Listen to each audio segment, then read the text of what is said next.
that when the Bruins won the Stanley Cup in 2011, there are people who really suddenly wanted to talk about the Bruins the next season and the season after that hadn't really been on, it's like, that feel like the Bruins are hot, and it's like, wow, I kind of felt like Ariana Grande's at the games for goodness sakes, Mick. They've even got the celebs that live down there going to the games. We get the weekend down there. We can do a duet.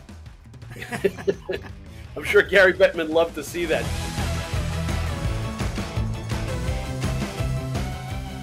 Welcome to another edition of the Pucks with Haggs podcast, powered by Prize Picks, the exclusive daily fantasy partner of the CLNS Media Network. This is the 98th episode of the Pucks with Haggs podcast. I'm your host, Joe Haggerty. You can find my work at joehaggerty.substack.com.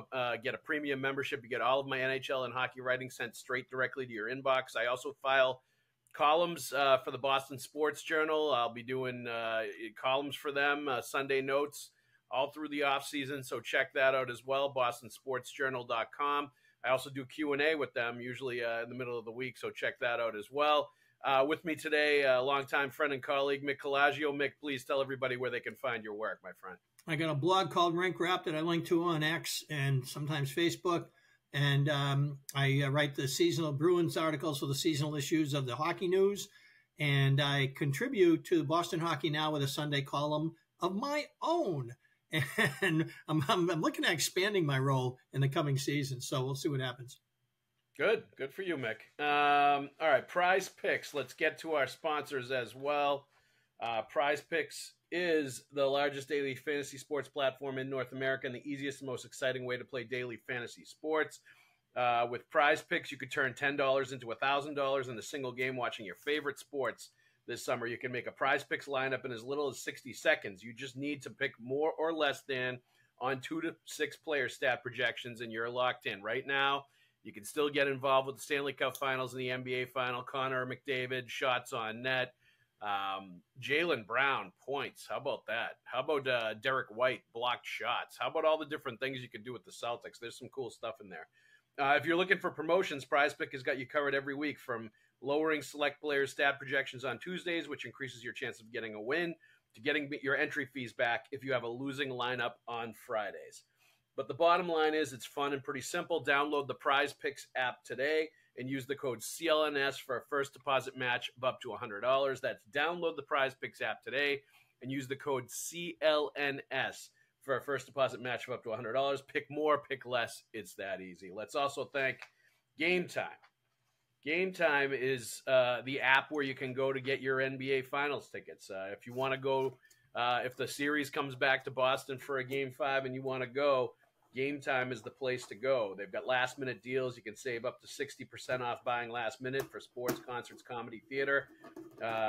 All-in pricing. Toggling this feature shows the total up front with no surprise fees at the checkout. Your seat views, you can get a panoramic view from your seat in the app before you actually buy the tickets. I think this app is super easy to use, and this is the place to go if you want tickets. Take the guesswork out of buying NBA Finals tickets with Game Time. Download the Game Time app, create an account, and use the code CLNS for $20 off your first purchase. Terms do apply, but again, create an account and redeem the code CLNS for $20 off your first purchase. Download Game Time today. Last-minute tickets, lowest price guaranteed. All right. The business at hand, Mick. Let's start with a little bit of news here, a little Bruins nugget. There's not much, the little things trickling out of Causeway Street right now. Not exactly world-breaking stuff until the end of the Stanley Cup Finals and then, the start of free agency and the draft and all that stuff. But it's fun to now know that the TD Garden will, in fact, host the championship game of the Four Nations Face-Off Tournament next February. The final few games in the pool play, and then the championship game at the end will be in Boston. The final week of the tournament will be in Boston at TD Garden. And the President's Day doubleheader in advance of that. That's right. And the whole series will be at the Bell Center in the Garden. So Montreal and Boston are the two host cities for the tournament. Mick, your thoughts on this? Just curious, the Garden, Boston and the TD Garden have not been host to a lot of NHL things recently, the big events. The All-Star Game was here a long time ago. First year. Draft hasn't been here for a long time either. 3 years later. They've had their Winter Classics, obviously, but I know the Bruins love to host these kind of things. And, this is the way to make Boston again the center of the hockey universe for a week or so, which will be fun. They've had more NCAA than NHL since that 20th century segment when the Fleet Center was so fresh and new. And now that it's one of the several buildings in the NHL that are now nearing 30, which is hard to believe. Going back to Boston Garden now is one more season. It'll be 30 years. It's unbelible. I was looking at the. I don't know if you saw this on my Facebook, but I love the GBH. The Channel 2 Facebook account will just post randomly old B-roll that they took back in the day, GBH, when they were going around and doing news pieces or whatever. And today they posted 1985 Causeway Street before a Celtics playoff game. And it was just, it was mind-blowing to me to look back at what Causeway Street and outside of the Garden looked like 40 years ago. I remember it as a kid, obviously, so that's my memory of going to the Garden. It was the dark, dank, overpass, the barely any sunlight coming in, all the hustle and bustle going on there. But it was a kind of a nasty place to be around the front of the Garden back in the day. And it was funny to sort of see B-roll and to get jogged as to what it used to look like, to your point.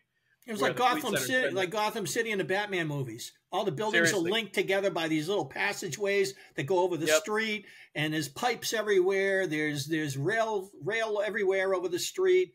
It's just you can't even tell where you are half the time unless you know it by heart. Chicago still has kind of that look a little bit. It's very reminiscent of that. Yep. Boston. It's amazing how many iterations there have been of North Station. If you look on Boston Globe or Boston Public Library archives for old newspaper photos, there's some amazing stuff about what North Station looked like before there even was a Boston Garden. So that's not even our childhood iteration is not even the first one, Then there was Boston Garden after they put the railways underground. Then there was the Fleet Center with Boston Garden in front of it. Then there was so many years of this beige wall in a parking lot. And I used to think it'd be great there to have that little mural that's up the street on Friend Street, do a gigantic one of that and put that in the front of that beige wall. You already got the right background color. So instead, we now have an incredible. It's a destination place now. There's swarmed with fans in their replica sweaters and on game nights, and you don't even know if they have tickets, and I don't know if they care. Obviously, they want to have tickets, but if they don't, they still go. It's just so much going on there. It's unbelievable what's happened to that area. And I've been told that Dallas has gone through a similar transition. If you go back to the beginning of the Claude Julien era, we were down there for the opening night. And it was like a construction zone. It was very much like a segment of after TD Garden had been torn down. It was like that around there, walking around in the area near their arena. Now I guess it's all built up. I haven't been under this, but this is what I'm told. It's like Boston now. So it's nice to see that the city caught up to the arenas like they promised they would. We're going to put this arena in this part of town. You always hear what a great thing it's going to be, how many jobs, how many things are going to happen. And in the case of the Fleet Center, I think it took 25 years for this stuff to really come into existence the way it is now.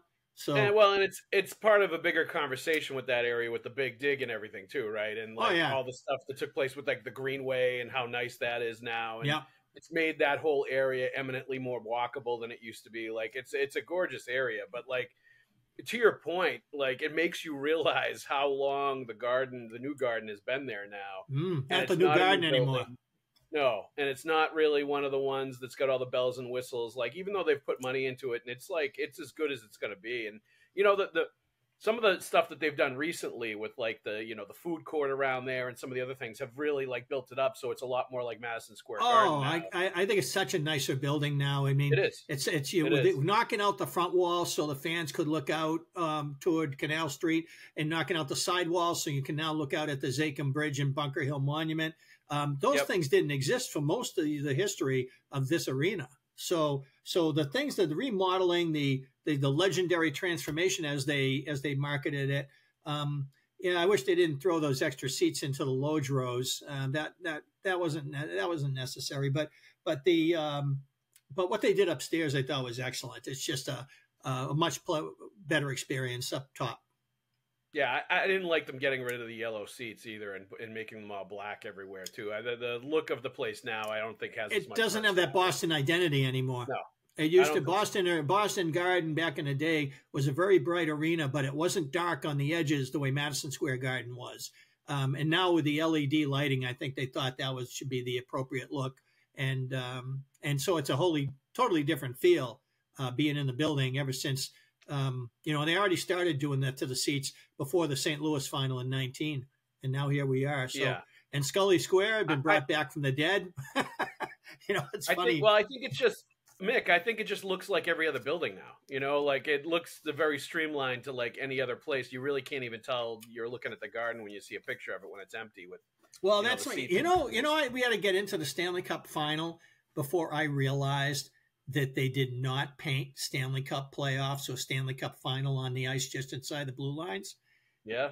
I saw 2 rounds of Bruins playoffs, watched 3 rounds on TV, and it wasn't until I was in the Amerant Bank Arena in Florida that I realized, hey, it doesn't say Stanley Cup final. And I speculated, which probably, you don't need to be very smart to know that, to figure this out, that it's those superimposed television ads that they want, that they do it over the boards, and they also do it on that patch of ice. It says Progressive just inside the blue lines. I guess really having an ad there messes with what TV wants to do. Yep, that happened a few years ago. I remember when that first happened, because I used to look forward to at the end of the regular season, you would see the Bull Gang guys out there like pretty quickly after the last game was played, and they were putting the playoff lettering on the ice and putting that stuff out there. It would happen really fast. You would see it before you left the building after game 82. Right. They used to paint it. Now it's prefab. It lays down like a sheet. Yeah. But I noticed the year they stopped doing that, and then you look it down at the ice for game 1 of the playoffs, and there's nothing there. It's weird. Yeah, but it is weird. It's so, and it didn't occur to me that I wish it messed with the boards too. Then the fans at the game would get to have blank boards.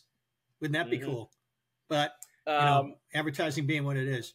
Prize Picks is the largest daily fantasy sports platform in North America and the easiest and most exciting way to play daily fantasy sports. The way to get in on the action while you watch your favorite sports and players. You just pick more or less than on 2 or more player stats for a shot to win up to 100 times your cash. With Prize Picks, you could turn $10 into $1,000 in a single game watching your favorite sports this summer. Whether it's playoff basketball, whether it's Major League Baseball, soon enough, football will be here in the fall. But you can make a Prize Picks lineup in as little as 60 seconds. You just need to pick more or less than on 2 to 6 player stat projections, and you're totally locked in. If you're looking for promotions, Prize Picks has got you covered every week, from lowering select player stats projections on Tuesdays, which increases your chances of getting a win, to getting your entry fees back if you have a losing lineup on Fridays. Download the Prize Picks app today and use the code CLNS for a first deposit match of up to $100. That's download the Prize Picks app today. Super easy to use, easy to download. And use the code CLNS for a first deposit match of up to $100. Pick more, pick less. It's that easy. Yeah. The one interesting thing about the Four Nations being at the Garden is it brings back what Pasternak. Oh, that was the question, wasn't it? No, that's fine. The Four Nations, the tournament, the one interesting thing about the tournament being there is that, it brings back Pasternak's comments about him not watching and not really caring too much for it because the Czech Republic was not invited. They win and they win gold at the Worlds and they get snubbed. So that's right. That's right. And he mentioned something about it in his Instagram post when he won. Right. You could tell he was still salty about it, and that was kind of a rallying cry or a motivational point for them. So that adds an interesting sort of like storyline or narrative to this, that it's going to be in Pasternak's home city now, the championship, which maybe he knew that at the time that it was coming, and that made him even more pissed off that he couldn't be a part of it. Yeah. Well, Marty Walsh was down in Florida representing the Players Association to talk about a few things, and Hockey Fights Cancer, also some other things they were doing. Plus, they talked about this tournament, and the Bettman Daily pre-series presser, these questions came up, and one of them, the answers was they didn't want a tournament any bigger than 4 teams because they felt it would have disrupted the season for too long. That was their reasoning. The reason they picked the 4 countries they did was because they wanted all NHL players because they have an Olympics coming up, and they wanted to give them a tournament, and they thought that these 4 countries best fit that bill. Obviously, that's not where the line should have been drawn. If you were only going according to who's going to produce the best hockey teams here. The Czech Republic certainly belongs in that group with Sweden and Finland, and not in the group that they got left on the outside. That's quite obvious. But how do you do it then? They wanted a pure round robin. The 2 games on President's Day, the day-night doubleheader and President's Day in Boston, are not a semifinal. That's just going to be the completion of the round robin. So there's no consolation. There's just a round robin and then a championship game Thursday. Yeah. Yes, exactly. And it'll be interesting to see how that all plays out. It'll be fun, to like I said, have something, sort of the international hockey spotlight be in Boston for a week. I think that'll all be cool. And that's I'm old school. I wish they did these things in September and did not shut down. I hate shutting down the season. Yeah, I know, but I think it's something you just got to kind of make peace with now. And to be honest with you, shutting down the season for a few weeks actually makes the product better when they start playing again, and the stretch run and then going into the playoffs. I think all of that stuff kind of, giving them a breath like this in the middle of the year, actually, not for the guys that are playing, obviously, but for the league in general, makes the quality of the product better down the stretch going into the playoffs. You can argue that. It gives guys a chance to get over bumps and bruises, nagging things. Yeah.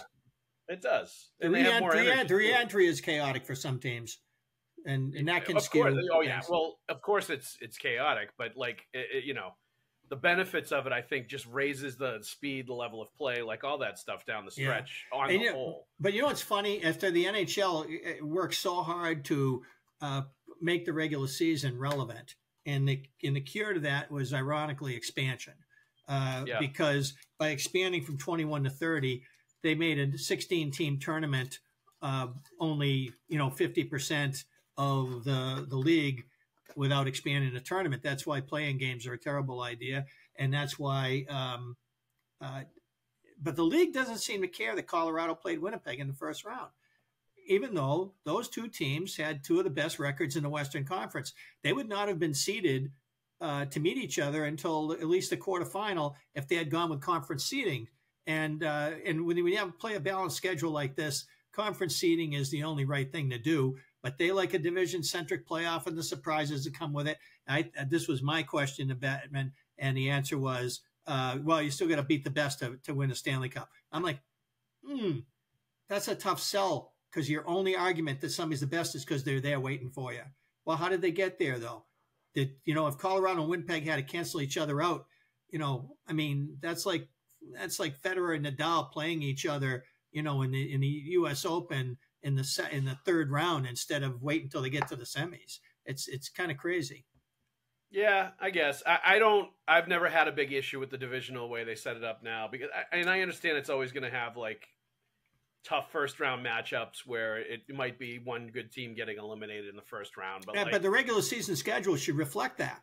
They should play more regular season games against each other if that's what they're going to do. Against their divisional teams, you're saying? Absolutely. In order for the playoffs to be fair, whatever you do, whatever you decide you want, the schedule should reflect it. No, I agree. I don't think you should necessarily be playing the Western Conference teams twice, once at home, once away. You could take away, you go to Edmonton every other year and pack in some more divisional games with things like that. I definitely am in favor of. I'd love to get back to the point where we, and this is earlier when we were covering the Bruins, when the Bruins and the Canadians would be playing each other 8 times a year.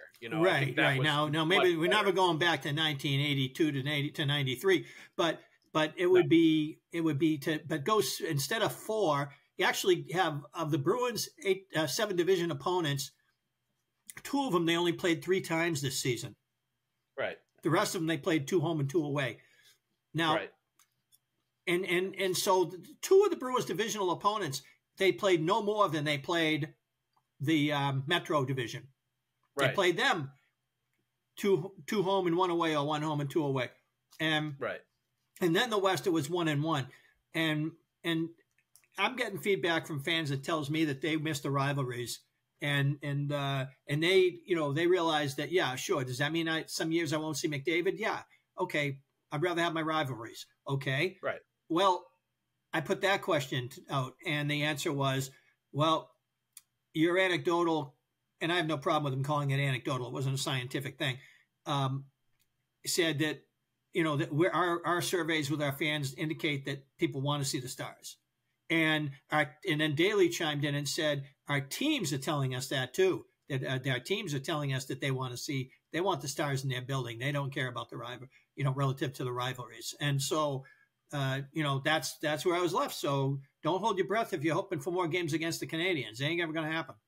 Yeah, or the Leafs or whatever. You know what I mean? Yep. Like, not necessarily. You're not going to get Canadians right now, but still, I don't know. I think that kind of survey and that kind of thing, that smacks to me of a lot of places that aren't like true hockey markets or aren't diehard hockey markets that are saying that because they want the ticket draw of Connor McDavid coming to their building. Like, that doesn't. As much as there's excitement when McDavid comes to Boston, the Edmonton Oilers come to Boston. Right, but who's the Columbus Blue Jackets rival? Right. I mean, and if you could but identify one, it would probably be the team that came in. Yeah. That's the exact market that would be in favor of, no, we have to have McDavid once a year, like, all that stuff. It's much more important to them to get the Stars in and to sell the tickets that way. And frankly, for Florida, I think it's more important too. Although, I mean, I think ticket sales for them when they play Montreal, Boston, Toronto, et cetera, is much higher. For a different reason, yeah. Yeah, because all the snowbirds can go and actually watch their team. Hey, anytime I drove to a Tampa game from my parents' house down in Rotunda West, it was 90 minutes straight north, and there would always be some Jeeps on Route 75. There'd be some Jeeps with big Bruins logos on their spare tire. Yeah. Yep. Speaking of Florida, you were down at the Stanley Cup Finals. You attended Game 1 and Game 2. Correct. Okay. Set the scene for me. What were your thoughts on watching those first two games, covering them? Like, what were your takeaways from being down there? Florida's hot. Yeah. No, seriously. The Panthers this team has a great relationship with its fans, and the fans know their team. There's a lot of jerseys that are up there that are not Kachuk, Bennett, or Barkov. There's a lot of sweaters that say, "Oh, Bobrovsky." There's a lot of sweaters that for other guys, and there's some Jokinen sweaters. That's 20 years ago. Holy Jokinen! When he was the showcase when Florida hosted the All-Star game in 2003, he was their guy, and so. There, I saw some of those. There's a lot of errors in between. So Florida, in their time, has really gotten some loyalty established. And of course, when you win, you make a whole new generation of people that turn on to your game. And they play with such a swagger. They remind me so much like the '95 Devils. They're so fundamentally sound and tenacious, and the fans engage. Their game. They engage and look forward to what Florida does well. They engage with that game, and they are so on top of the game, and they are screaming at every guy that goes down, every guy that gets hit. As soon as they do a soft dump to the corner, the fans get a buzz on because they know that this is where Florida goes to work. It was really fun to see them. We've talked before amongst ourselves up. When the Bruins finally got there, 15 years ago, or close to that, about the Tampa Bay Lightning, and 20 years ago when they won the last cup before the lockout year, and how their fans really got into their team and their game. Well, Florida, that's happening in Sunrise now. It's really happening. They really have a fan base, and for a while there, I used to think that team might be leaving, and I'm not thinking that anymore. I think they'll get a lot of mileage out of this, even if they somehow screw it up. I mean, their ownership situation's a lot more stabilized now, and that's obvious with the success they're having and the money that they're spending. So, I agree with you. I think they've they've dug in roots hard enough that I don't think they're going anywhere either at this point, nor should they. I mean, they're still not the Tampa Bay Lightning as far as how well the organization is run and everything, but like they're getting there. They're getting better. They are getting there. It is really you can really see that. Yeah, it's quite a place to be. Now, granted, it's not a regular season game, but what I do remember is that when the Bruins won the Stanley Cup in 2011, there are people who really suddenly wanted to talk about the Bruins the next season and the season after that hadn't really been on. It's like that feel like the Bruins are hot, and it's like, wow, I kind of felt like they've been hot for a while. Ariana Grande's at the games for goodness sakes, Mick. They've even got the like celebs that live down there going to the games. We get the weekend down there. We can do a duet. I'm sure Gary Bettman loved to see that. DJ Khaled and Ariana Grande hanging around at the Stanley Cup Final. You know what? I have no idea what I've heard of these people, but I don't know what they do. And the NHL, like, I mean, they did like these little snippets of their performances on the scoreboard. And one of them I was thinking, well, that's a buzzkill, and whatever. It's a great place now to go to a game, and I couldn't always say that. So being back in that building now for the first time in several years, I'd been there a few times before, and now it's a whole different feel. These fans are engaging their team; they're not just reacting to whatever the loud voice says. Some guy on a tacky FM, sounds like a DJ talking, but. They're a really good hockey team, and they play with that swagger. They give you that 95 Devils, 75 Flyers feeling. They're like must-see TV. The Bruins weren't on, and they're playing, and they're on. I got to watch their game. They got a method to what they do, and they got the athletes to do it, and it's a special thing where it seems like, and I look at Edmonton playing them, and now they were shot out of a cannon in the first period of Game 1. Yep. The quickness and smoothness with which the Oilers executed made the first period of that series all about Bobrovsky. Without him, they're down 5-2. And they wind up scoring a fast break goal with a couple of quick passes, and they got the puck in the net, and the crowd goes nuts. But Edmonton stayed the course, and it wasn't really until the third period when Edmonton kind of lost a little bit of their zip that Florida started feeling good about their game. And that's because, Florida's just going to keep punching Edmonton into the mouth until they submit. Like, that's what you're going to see in this series. And I think Game 2 was kind of reality hitting them for sure.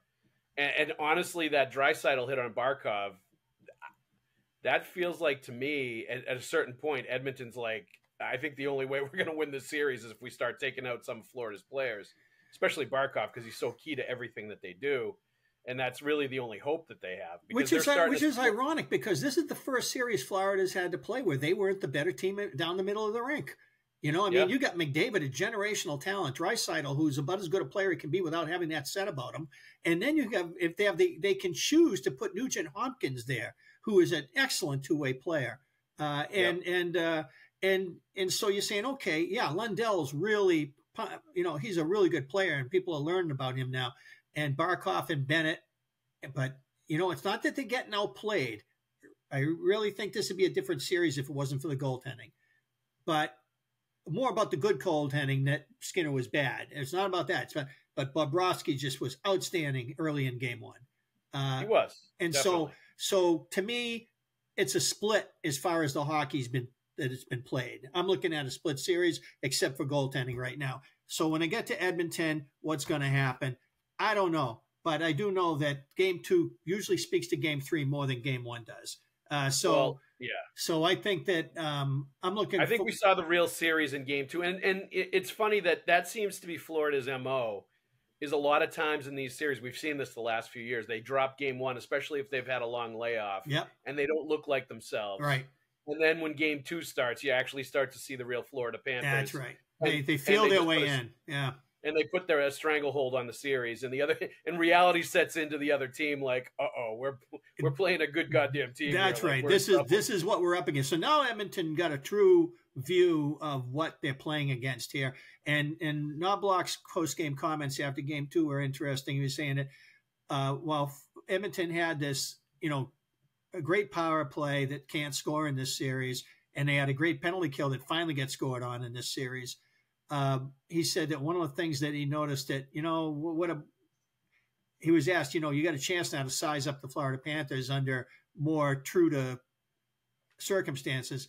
What do you think now? And he's like, well, I always knew they were going to play a better game in game 2. But as far as what we saw tonight, he says it's, systems are not perfect. All systems can be exploited some way. One thing about them is that we know they're physical, they're in position, they play hard, they're tenacious. But when we're on the power play, the biggest difference is we don't have as much time. And one of the things I do remember watching Dallas play against them, when Dallas was having trouble killing penalties against them, Dallas was trying to change what they do, which is they like to pack it in like 80s Canadians, and get Craig Ludwig in front of Petraglia with those gigantic shin guards he wore and just play it tight. Well, Edmonton eats that alive. So what they wanted to try to do is get out there more. Florida wanted to get out there more. But that's how Florida kills penalties. So it's the Dallas couldn't do it. When Dallas tried to send people out there to be aggressive on the PK, we weren't playing it the way they like to play it, so they got exploited. They couldn't kill a penalty to save their lives. This is how Florida kills penalties. They take away your time and space and challenge you to make a play, and they anticipate so well off of whatever you decide to do. So everything they do is aggressive, Mick. Yeah. That's a lot of what I like about them is they're not sit back and wait and see what you're going to do and trap you in the middle. Like they're going to come after you. They're going to punch you in the face. They're going to come after you. They're going to hit you, and they're going to force you into making mistakes and discourage you and eventually wear you down. And same thing on the penalty kill. Like they just will force you into mistakes and force you to panic with the puck. And the puck support's very aggressive. I just love it because it's old school. There's a lot of old school mentality to the way the Panthers play. Yeah. And I really hope, and we've talked about this before, that it translates into other teams really starting to play that way and adopt going back to that sort of way of playing, especially with the aggressive forecheck. Like I love to see that. Well, they soft dump, but they come at you hard. Yeah, they do. Even the guys who aren't necessarily roughhouse players, they can still play physical in their own way. And then they get enough guys who are roughhouse that and that's why I think what Edmonton made some very undisciplined decisions that we saw in game 2. Well, they force you into that. Their physicality is more angry. Florida's is more tactical and very committed, and it's part of their hockey cohesion. And it's consistent. They do it all the time. Yeah. They do it all the time. And that's what gets into defensemen's heads and the forwards too that are trying to work the sidewall. Is they know they're coming every single time, and they start to hear footsteps, and they start to anticipate and make mistakes. Are you excited for the NBA Finals with the Boston Celtics? You should be. Jason Tatum, Jaylen Brown, all kinds of stars. How cool would it be to actually go to one of the games at TD Garden and watch the Celtics? My friends, we've got an option for you. Game Time will help you get those tickets. Game Time makes getting NBA Finals tickets even faster and easier. Prices on the Game Time app actually go down the closer it gets to tip-off. With killer last-minute deals, all-in prices, views from your seat, and their lowest price guarantee, Game Time takes the guesswork out of buying NBA tickets. You pick out any specific games or matchups that you love to attend, and you get good deals for those tickets. Save up to 60% off buying last minute for sports, concerts, comedy, theater. Save even more with exclusive in-app deals on select seats ahead of the game or event. The all-in pricing feature shows you the total up front with no surprise fees at the checkout. And don't you hate the surprise fees? Props to Game Time for no surprise fees. All right, so take the guesswork out of buying NBA Finals tickets with Game Time. Download the Game Time app, create an account, and use the code CLNS for $20 off your first purchase. Terms do apply, but again, create an account and redeem the code CLNS for $20 off your first purchase. Download the Game Time app today. Last minute tickets, lowest price guaranteed. One thing I wanted to ask you, Mick, does the Panthers run the way they've dispatched the Tampa Bay Lightning, the Bruins, the New York Rangers? It looks like they're going to have a fairly easy time with the Oilers unless something crazy changes in Edmonton, which I don't think it's going to. Maybe they win 1 out of 2 there and they give the home crowd something to cheer about. But I don't know. It's all Edmonton needs to do is win a hockey game here. Yeah, we'll see. I don't know. But, I mean, it's look, like when you're there, you feel like every dump in it might change the game. That's how it feels. But I know what you're saying. All the road signs tell us that this is going to go quick. There's going to be a 5-game series. I think game 2 was telling to me. It was not as competitive as game 1 was, and it was much more in the vein of what we've seen so many games the Florida Panthers have played this year. But let's just say it continues the way it's going to, and Florida finishes off the Oilers in 5 or 6 games. Does it make you feel any differently about the Bruins' second-round series against Florida, just seeing them do in some every time you win, I get better? In some instances, they're doing it easier against other teams than they did against the Boston Bruins, and the Bruins at least pushed them to 6 games. But it looks like nobody's going to even push the Florida Panthers to 7 games, and they are going to prove that they're the best team in hockey, and they're doing it against some of the best goaltending, some of the best teams. I think they had an awfully difficult road in the Eastern Conference to go through the 3 teams that they went through. Does all of that, if they end up winning, change the way you felt about the Bruins going against them in the second round and the outcome? I actually felt more about that last year. As disappointing as it was for the Bruins to cough up their 3-1 lead, the way Florida got better every round and just absolutely destroyed the subsequent competition, I sort of felt like that kind of gave me a better feeling about the Bruins season. And obviously that went way off the rails, but Florida was made to wait 10 days by the NHL to play the Vegas Golden Knights, who are coming off of a perfectly appropriate amount of rest to play the Stanley Cup Final. So to me, that didn't have a chance of being a good series. They were in a 2-0 hole before they played a decent hockey game. So for me, that was just a hot mess. And so I was really feeling it last year. This year, I kind of feel about the Bruins that, you know what? They're so early in their process of transforming this club into a next generation version that I don't feel like they were ever as close as the game, as going 6 games makes it look. They were down 3-1. They won game 5. You can say the scores were tight. You can look at all these things, but that's hockey. That's what hockey does. Does anybody talk about the '69 St. Louis Blues? Well, look at the scores of their games against the Montreal Canadiens in the second straight year that they got swept by the Canadiens and would be swept by the Bruins the following year. But that '69 series against Montreal, those years when they lost, nobody remembers that as being a great hockey team. The first 2 years of the St. Louis Blues, because they only had to win their way out of the West to get into, which was the expansion division, to get into the Stanley Cup Series, and they did. But those games were very tight. And so I'm looking at the Bruins and saying, okay, yeah, so the series looked tight, the games looked tight, but there was never any doubt what was going to happen here. And it doesn't change my mind about the Bruins I don't have to feel better about the Bruins. I feel great about what the Bruins did. I already did, and I still do, because for them to pull off what they did, given the challenge before the season and what they wound up doing with their season, and then you wind up winning a series against Toronto that was really doubtful. That's great. Now, I don't need Florida to win the cup here to make them look better. That's kind of my point, though, Mick, is like I think them just cutting through the rest of the NHL like a hot knife through butter, it makes you feel like the Bruins, in the state that they are in, sort of transitioning from one group to the other and sort of introducing young players and all the stuff that's going on right now with them, where they're clearly passing the torch. For them to push the Panthers really as hard as anybody else has in the entire league, I think it does make you feel a little bit better about the way things went down. Maybe relative to the other competition that failed. When that series is over initially, I think if you're a fan, you get discouraged because you're like, the Bruins couldn't even get like 20 shots on net in a game, and they were having a difficulty breaking the puck out of their zone, and they were getting pushed around. But I think the fact that they were managed to push it to 6, that they had that one last win to at least get it to the Garden for one more game.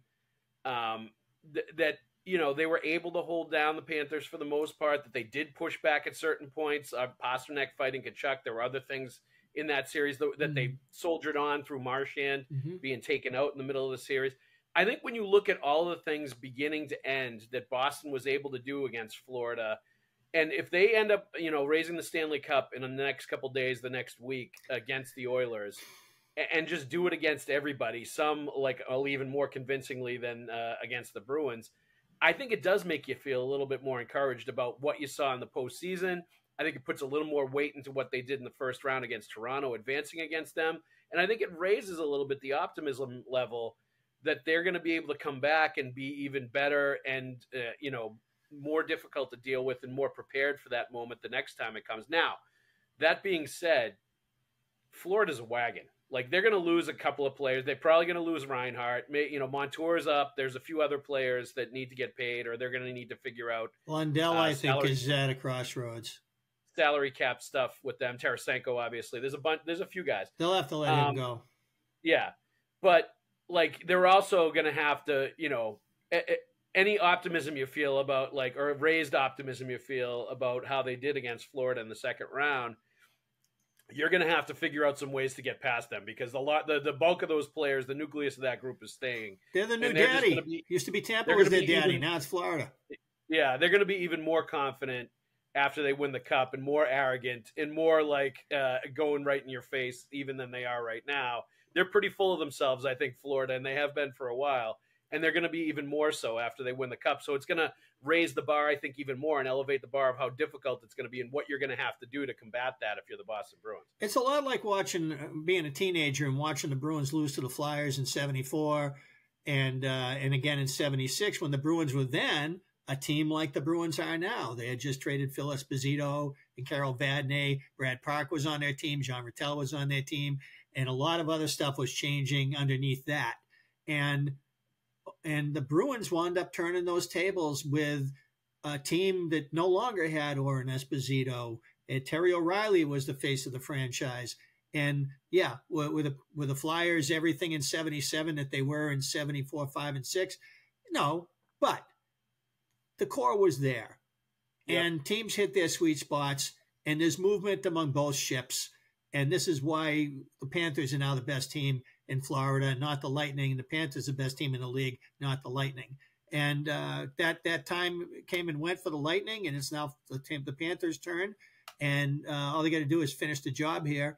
And I think that they will, just based on my eyes just telling me what I'm watching here as a special hockey team that looks impenetrable, impervious to anything right now. It doesn't look to me like Edmonton's going to have what it takes to solve this question. Edmonton's on the right track. They outplayed them in game one, but they still couldn't get past their goalie. So Florida's just got superiority in key areas. And now that Edmonton's going home, is it possible they're going to win a game here? Maybe two? I really don't see two. I say maybe one, because Florida's a great road team. And so, so I think, the Bruins are a team in transition, and their time will come, and it probably isn't next year. And I don't think it's a failure for Don Sweeney if next year isn't the year. But I do think he's in a position here that something over the next 3 seasons there should be a pathway for the Bruins to get up to that level in these next few seasons through moves that are, this off season would be the germination point of those moves. I think that's what you got to take what you got right now and find the right ingredients that you can then build the rest of your team and be that formidable over the next, if not this next season, because it takes a while to put it together. Florida 2 years ago, President's Trophy. Last year, is that your toast? No, it's not. Keep going, man. I thought it was the microwave. Anyway, Vinnie Johnson. So I think that just like Florida took a few years to get here, a President's Trophy in a 122-point season, that looks like a team that's supposed to do something. Well, they go and get swept by the Lightning. They win their first round. They get swept by the Lightning, I think, in the second one. They come back, make a huge trade 8 players, very much like the way the Bruins involuntarily lost something like 8 last year. they lose 8 on purpose to change around their team and get the right ingredients. They come back last year.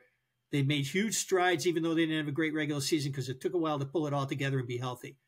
This year, they were forced into losing Gudis, and they took a different widget in Ekman Larson, but other people emerged. Forsling has become the new Nicholas Hjalmarsson of the NHL. He's just a glue guy that holds the second pairing together, and he's just a terrific two-way player. And Mikkel has been good for them too.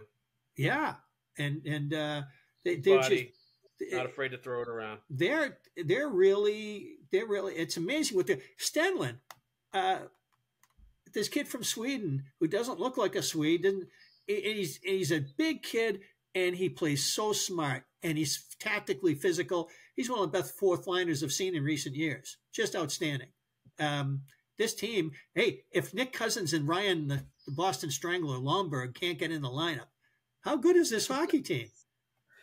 That brings up a good question. So, like, there's definitely something going on with the Panthers between Lomberg trying to choke out Trent Frederick last year, and I think it was Frederick, wasn't it? Or it was Freddie. It was Freddie. Yeah. It was Freddie, right?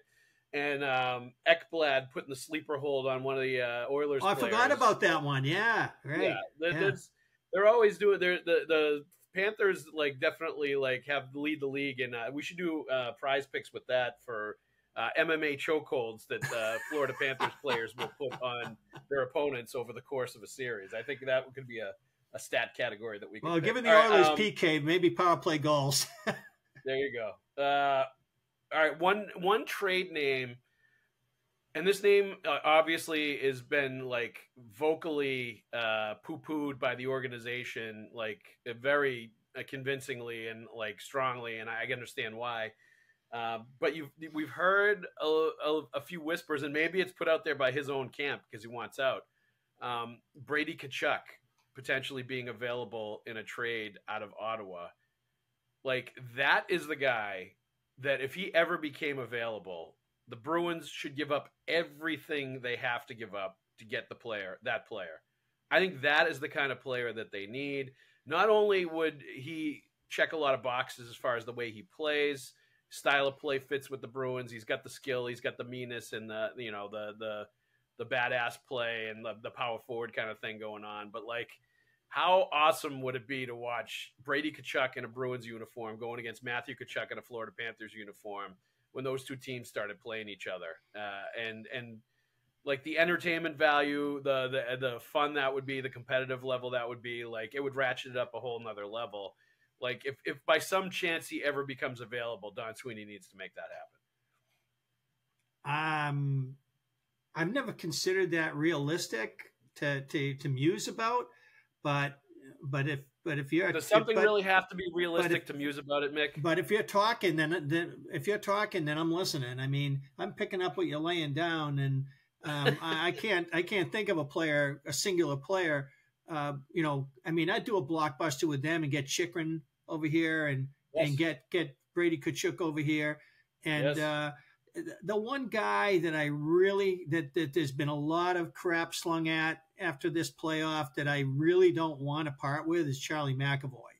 A lot of people are considering him as just this exchangeable widget who turns the puck over, and they go, you got to look at the hockey being played and what's being asked of this kid and what he's doing out there and the situation he's doing it and how many different partners they try him with in order to somehow, because he's trying to do too much. He's a poster boy for trying to be too much.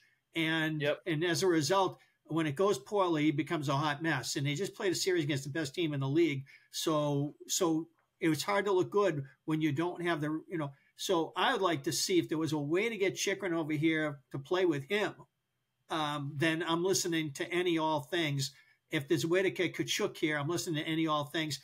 I will admit this, full disclosure, before Tkachuk got signed, before he got traded from Calgary, he and Pasternak were both pre-contract. And I would have done the Pasternak for Tkachuk deal then.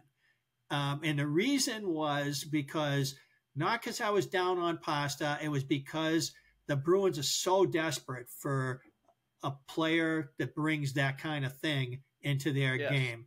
And the hard Bruins, skill and toughness and attitude, like they need that kind of play. Anybody says, "Oh, this guy's a prototypical Bruin," I don't even know what that means anymore. The only thing I know what they're trying to say, but it makes me wince because how many prototypical Bruins play for the Bruins? I mean, and not everybody has to be either. I love John Rattel as a Bruin. He was not a prototypical Bruin, but I loved him as a Bruin. He went right through the gates of hell. The Montreal Canadiens in the late 70s made it a mission to knock him on his ass as many times as they could because they felt like they had a chance against the Bruins if they could keep him occupied with the physicality that they had on their defense. And so that's how the game was with them. And Rattel, like Rick Middleton, the great Rick Middleton, who should be in the Hall of Fame, played through it.